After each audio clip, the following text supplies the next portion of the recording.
Warning: the following podcast, which contains strong language and mature content, is unsuitable for children or for the faint of heart. The subject matter discussed will be frightening and graphic in nature. Listener discretion is advised. Spooked girls. Spooked girls. When you wanna hear about the paranormal, you get the Spooked Girls. True crime that makes you hypothermal. With the 3 Spooked Girls. Stabby snippets will give you dreams. Tara and Jessica will make you scream along with the Spooked Girls. Bring on the slaughter. We on that haunted ground. Spooked Girls. The 3 Spooked Girls. Hey Spooksters, and welcome back to another episode here on 3 Spooked Girls. My name is Tara, and as always, I'm here with my girlfriend, Jessica. Hello. Hello. Oh my god, so excited. As you guys can see by the title, we are doing spooky stuff. I am so excited. I'm so excited. I just told Jess, I was like, hey, this is what we're going to do for this month. And she just was like, okay. So she doesn't know what's coming each week yet because we have not recorded those. So she gets surprised like you guys. But before we do all that, because I'm getting way too ahead of myself because I'm like too excited. If you are new here, you can find us on Facebook, Instagram, Twitter, Threads, everywhere with the handle at 3 Spooked Girls. Our amazing Facebook group is 3 Spooked Girls Official. And if you're in the Facebook group or on our socials, you already saw this, but those that did not or missed it, we have officially taken the book club that we had in the group and we have decided to move it to a new home, and it's like a real book club now. So that's freaking exciting. It's called the Spookster Literary Society. For some reason, that took me 10 times to say, guys. I saved you the headache because I'm just so like, I did it. That's how I feel right now. But we are on the book club's app. You can also find the link to that in our link tree. We'll have it all in there for you. Super excited. We have a cozy beach murder mystery that we're going to do for July. So that's really exciting. And just kind of how that's going to work is we're going to set up like posts and stuff, but we are also doing a Zoom or like a video call type of situation with all the members. So if you are interested in joining book club, go ahead and check that out. I would say get the app if you don't, because it makes it so much easier. Like literally everything for book club is in our book club on that app. So like the meeting link, the link to the book, all kinds of cool stuff. I don't know. I was messing around with it. So how are you feeling about book club? I'm actually really excited about doing a book club. Tara and I have always wanted a book club. Like we've tried different variations of it. I like this because one, it's part of the podcast, but it's not the podcast. It's something that we're doing that Tara and I both love to read. So it's like a celebration of that, but it's also like kind of opens the world up. So if you have someone who you want to be in a book club with, invite them. They don't have to be like a listener. They can just exist and be like, I want to read with people who like the same types of books as I do. So we're excited about it. And hell yeah. Yeah, I'm excited for the first book.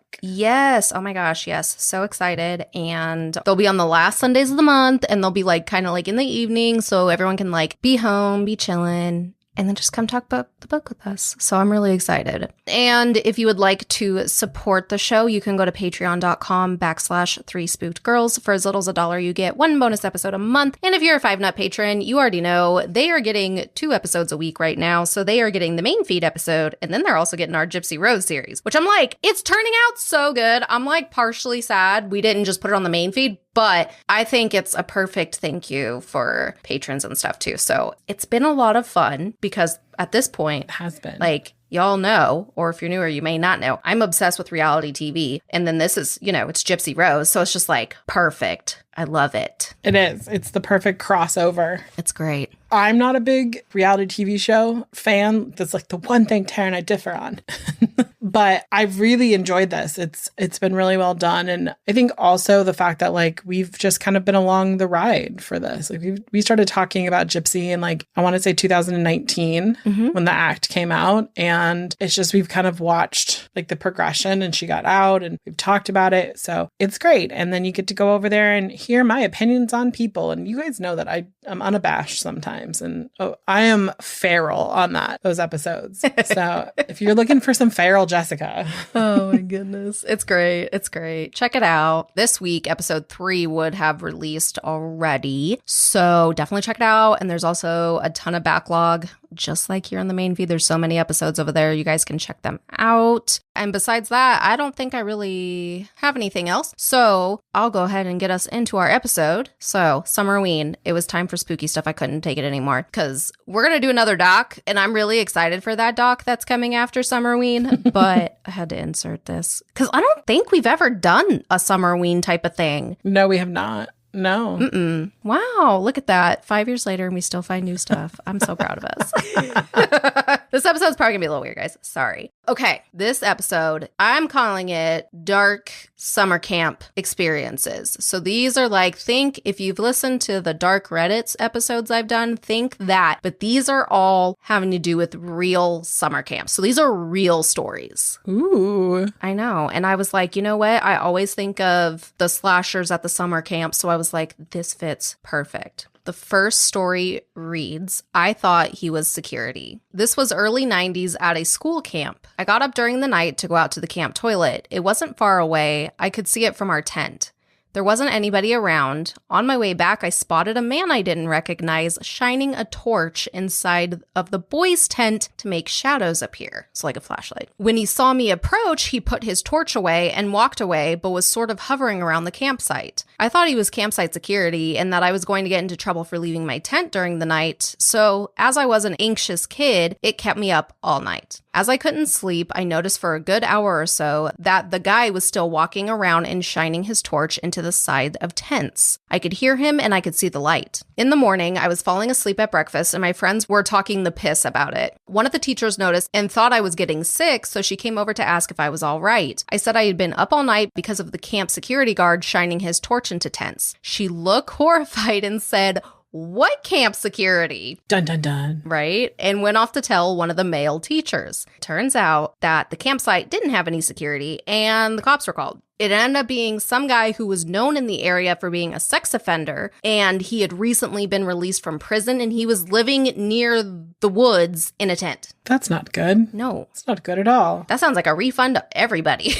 We're really sorry, but like we didn't realize there was a pedophile in the woods. Our bad. Right? Okay, so some of these are like short. This next one's 2 sentences. It's called The Counselors. The camp instructor / director making sure all of us boys took all of our clothes off and watched us shower. Very creepy. Yeah. Yeah, no, that's not a thing. I was a camp counselor. You're not supposed to do that. That's disgusting. That's literally in the rules of camp counseling. Right? Our next one is the real reason they took us into the woods. I was about 12, and when I was at sleepaway camp, the counselors took us on a hike into the woods for a night. When it came time to go to bed, of course, none of us were actually falling asleep, and we overheard the counselors talking about the police looking for someone. We learned later one of the kids was in the middle of a serious custody battle, and that the dad was planning on taking the kid, and that the reason we were in the woods was so that he wouldn't find us at the cabin. No idea if it was actually dangerous, but looking back, it's definitely unsettling. That is crazy. That could have put all of them in like a really dangerous situation, depending, you know what I mean? Very much so. This sounds weird. You might be too young for this, but on the Disney Channel, like in the late 90s,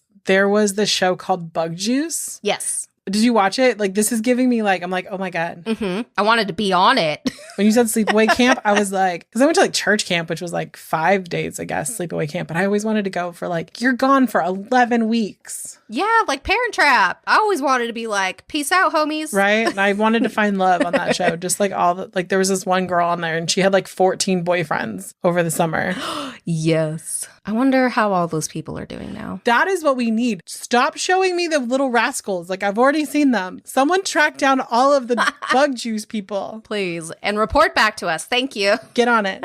Please and thank you. That's your mission. Please, please. Okay. Spiders and sadistic counselors. When on a camping trip, I was one of the first ones out of the bus and had to use the public bathroom. I noticed a few daddy longlegs on the outside wall of the bathroom and think nothing of it. I opened the door and immediately am greeted by thousands, if not millions, of daddy longlegs that were covering the bathroom from top to bottom. The bathroom was as big as a well, like 3 stalls and 3 urinals. That, and coupled with the fact that our camp counselors were sadistic and told us preteens a bunch of scary stories, then jumped out of the woods in the middle of the night screaming with bloody Jason masks. I stayed in my tent most of the time after that. Oh, I mean, when you're a camp counselor, there's very few things that bring you joy, like kind of terrorizing your campers. that's a lot though. That is a lot. Okay, this next one is called Stranger in a Gorilla Suit. What? I know. My youth group stayed at a campsite for a weekend trip. We were all in the cabin playing card games when someone with a gorilla suit ran by the cabin and started banging on the door. It really freaked everyone out because it was no one in our group. They came back a couple times until one of the adults confronted the person and they ran away. They never found out who the person was. Wow, I'm proud of them for keeping that a secret. I feel like a lot of teens would have been like, bitch, guess what I just did? It's so funny.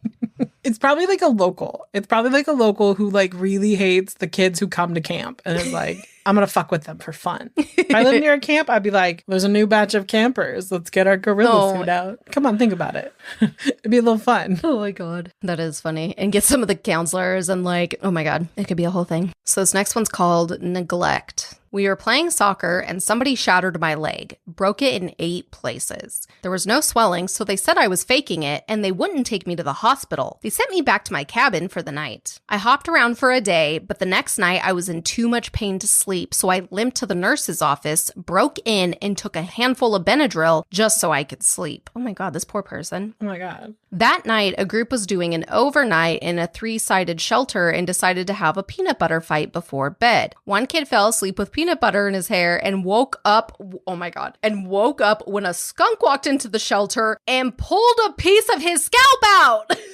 Sorry, I had to yell. The kid punted.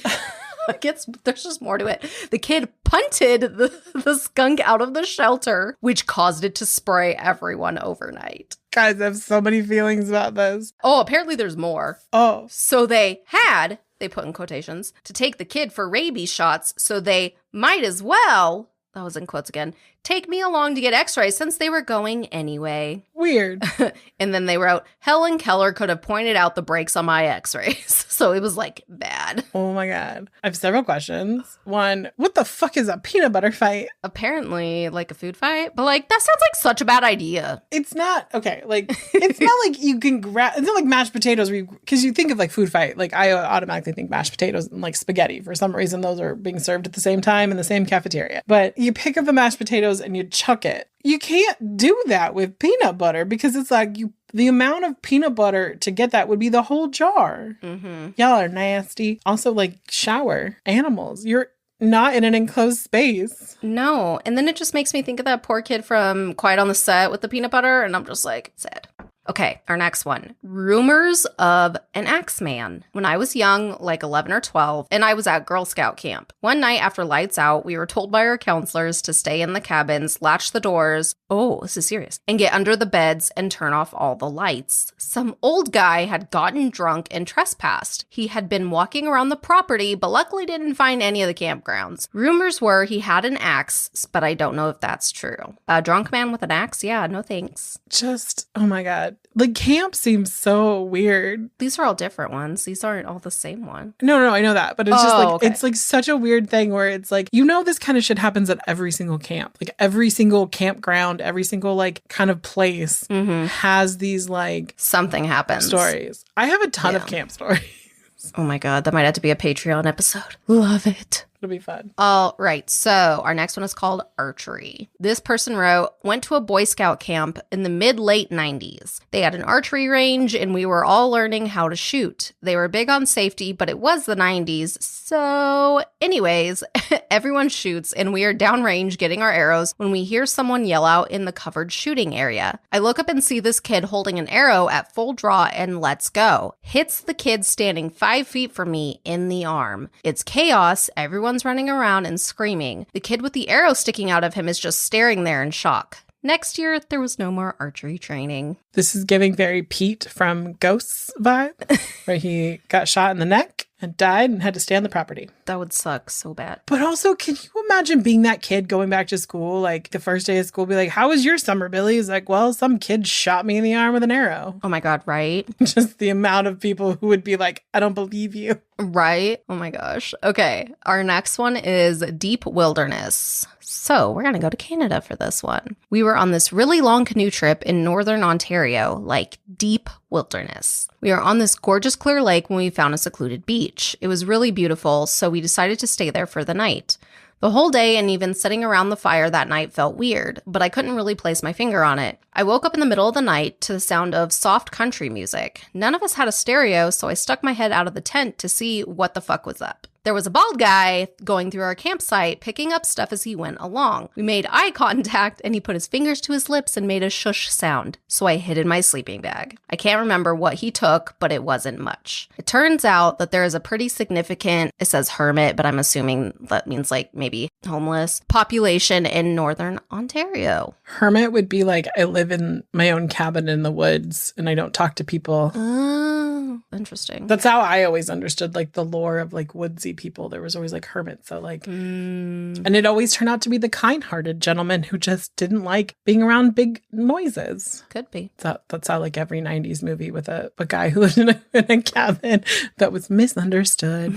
He always lost his wife named Sarah, who had died. Right. Oh my God. Yes. Always, always, always, always, Sarah. Who had died several years before, and he just couldn't stay in their house any longer. And he loved the woods. And so he was coming out here because it's where he felt closest to her. And then sometimes it's even worse where they're like, she died in childbirth and then the baby died too or some shit. Oh, yeah. Oh, my God. So tragic. Awful. The Western. Now I'm just getting Western vibes. All right. So the next one is called Ghostly Suicide. I was in a summer camp on an island when I was 13, and we were hanging out at the beach during dawn. All of a sudden, a woman came out of nowhere, walked with big steps towards the water. She had been wearing a white cape, which she threw dramatically away. Underneath it, she was completely naked. When she reached the water, she walked into it, despite it not being very warm, until she started to swim. Always straight ahead, away from the island, until we lost track of her. We stayed for more than 1.5 hours, but she never came back, and it was dark, and she was naked, and her cape was still on the beach. Back then, we joked that she was a mermaid, but later it occurred to me that we may have witnessed a suicide. Oh, shit. That's scary. I'm so glad for a really, like, at least for a period of time that they were like, their brains protected themselves. Yeah. I like the mermaid theory too. Yeah. It's a mermaid. It's totally a mermaid. Okay, this next one's called the Phantom Pooper.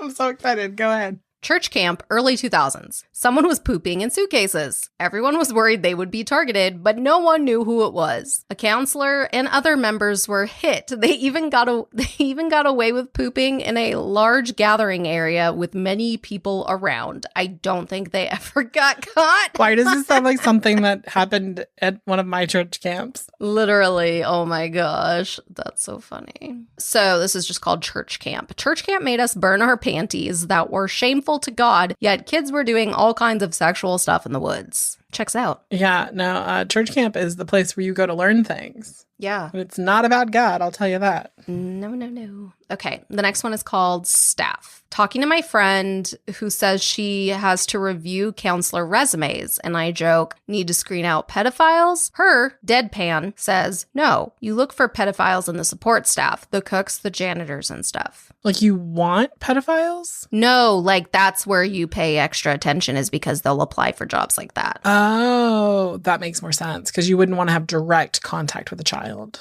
You wouldn't want to be in a cabin with a child. Gross. I like the pooping phantom better. Creepers is this one. When I was 14, turning 15, I went to a confirmation camp. This place was located in the middle of literally nothing, just endless forest around us. There were a total of maybe 30 of us, teenagers as me and the camp leaders. The cottage was 2 floors high, and the second floor was the girls' bedrooms. We were settled down to sleep, and it was probably around midnight when suddenly there was a really loud banging on the only window the room had. Since it was already dark outside at this time, you really couldn't see what it was, or rather who it was, until the person turned the flashlight on. The light was going through the room, and we were able to see 2 grown men, probably around 30 years old, lurking on us and smiling. Ugh. Thanks to the one who built this place, the window could not be opened and wouldn't fit a person through it. The leaders, of course, heard the screams and voices and called the police, but the men had enough time to escape before authorities made it there. In the morning, while discussing the event of the past night, it turned out that one of the girls in the camp was actually having some kind of relationship with one of these men. Yes, illegal much. Oh no. And had invited them. Police did go and have a chat with these men, but they never got anything of it because they said they didn't do anything illegal enough. Basically, they were like, they didn't do any crime by being there. It's still very creepy to wake up to grown random men looking at young girls while they're sleeping on the second floor. There was a fire escape under the window. I'm sorry, isn't there like,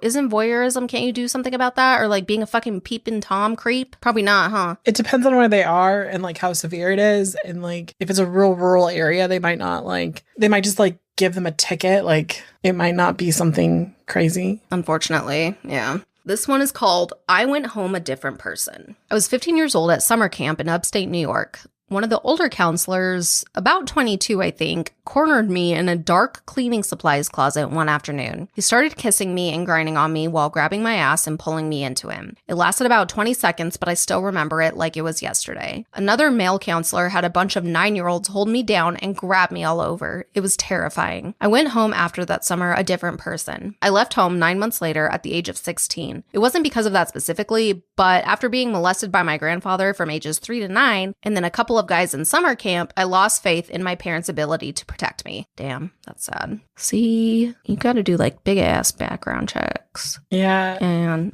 be mindful who you're hiring. It's very true. All right, our next one is called Bears. As a 13-year-old kid, I went out into the woods at like 1 a.m. with a headlamp to pee, just immediately behind my cabin because I didn't want to walk all the way to the wash house. While I'm peeing, I look forward and see a large bear just staring at me. Would have pissed myself if it wasn't for the fact I was already peeing.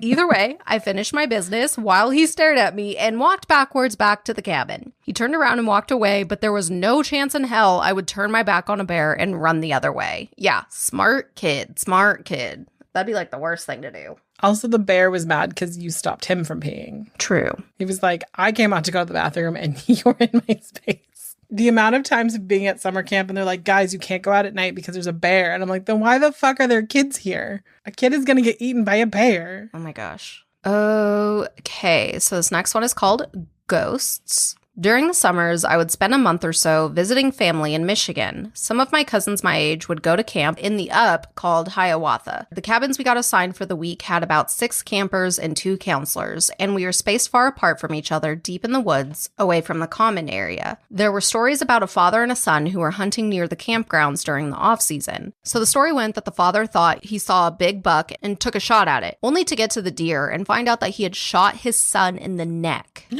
Being so deep in the woods and such a fatal shot, he shot his son in the head to stop the pain. The game and wildlife agents that had found them said the father suffered an apparent gunshot wound through the roof of his mouth of his head in what looked like a murder-suicide. The counselors always felt it necessary to tell the story to younger or new campers. Now, I don't know if hearing the story and the atmosphere of the cabins being so far from the common areas and in the deep woods caused me to see things, but a friend I was walking from the cabin to the mess hall with earlier one morning before the breakfast bell, we saw what looked like a father and a son dressed like they were hunting, carrying shotguns, and walking towards our cabin. Ours was almost second from being the farthest from anything. We took off so fast sprinting through the trees. Once we hit the open field between the cabins and the mess hall, we saw another group of guys running out behind us. We were shocked to see anyone else before the bell rang, and running no less. We asked what they were running to. They looked back from the direction they came and turned back to us and said, "We saw a hunter pointing a shotgun at us." Oh, dang. Damn. This next one's called Caves in the Lake.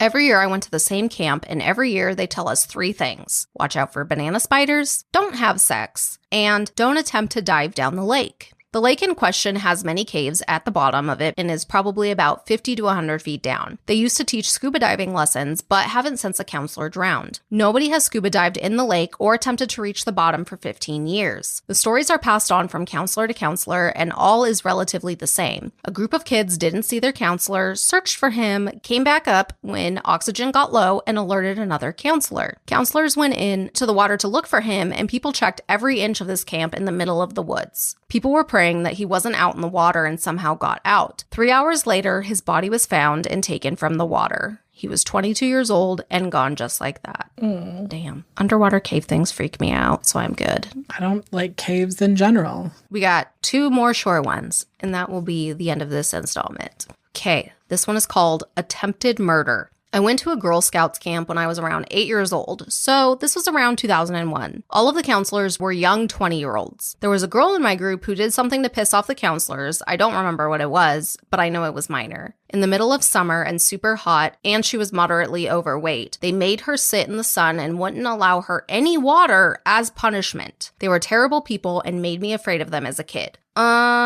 That's illegal because she could have died, like depending on how hot it was. Right? Oh my God, awful. This last one just like, it's so short, but the title just made me laugh. It's called Peacock Screams.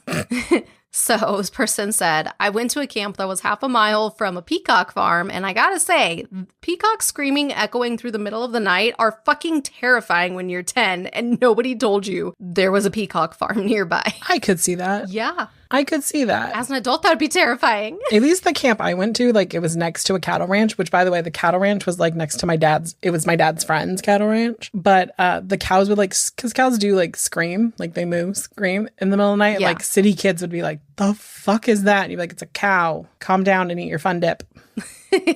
That is going to go ahead and wrap us up for this dark summer camp experiences. I tried to bring an array. There was obviously some serious ones, but I tried to sprinkle in some funny ones too. If you guys have any messed up camp related stories, send them in because that would be so fun to read on listeners. Oh, it would be. I was just thinking that. So if you have any of those or any other stories you want to share with us, send those over to us at 3spookedgirls@gmail.com. And with that, we will go ahead and sign off and we'll see you next week. Bye, guys. Toodles.